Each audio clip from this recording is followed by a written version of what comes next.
నమస్తే. ఎస్వి హిందూ మహాసంఘ్ ఆధ్వర్యంలో తెలంగాణ రాష్ట్రంలోని హిందూ పూజారులకు సంబంధించినటువంటి అంశం మీద గతంలో భారతీయ సర్వ సమాజ్ మహాసంఘ్ ఆధ్వర్యంలో 8 సంవత్సరాల కాలంలో అనేక సందర్భాల్లో శాంతియుత పోరాటాలు చేసి తెలంగాణ రాష్ట్ర వ్యాప్తంగా ఉన్నటువంటి శివశక్తుల పూజారికి నెలసరి జీతాలు, వారికి సంబంధించినటువంటి మౌలిక వసతులు కల్పించాలని చెప్పి అనేక కార్యక్రమాలు చేయడం జరిగింది. అయినా కానీ రాష్ట్ర ప్రభుత్వం స్పందించట్లేదనే ఉద్దేశంతో మేము ఎస్వి హిందూ మహాసంఘ్ ఆధ్వర్యంలో 12వ తారీఖు 11వ నెల 2024 నాడు గౌరవ రాష్ట్రపతి గారికి ఎస్వి హిందూ మహాసంఘ్ ఆధ్వర్యంలో లేఖ రాయడం జరిగింది. స్పందించిన రాష్ట్రపతి గారు 8 రోజుల్లోనే తెలంగాణ రాష్ట్ర ప్రభుత్వానికి, రెవెన్యూ ఎండోమెంట్ డిపార్ట్మెంట్ వారికి గిరిజన పూజారుల సమస్యల్ని, శివశక్తుల పూజారుల సమస్యల్ని పరిష్కరించాలంటూ లేఖ రాశారు.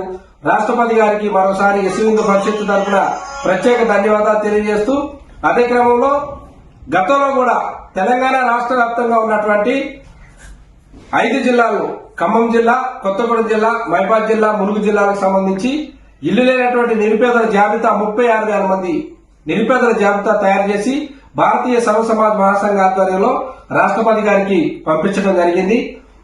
6వ తారీఖు 10వ నెల 2024 నాడు పంపిస్తే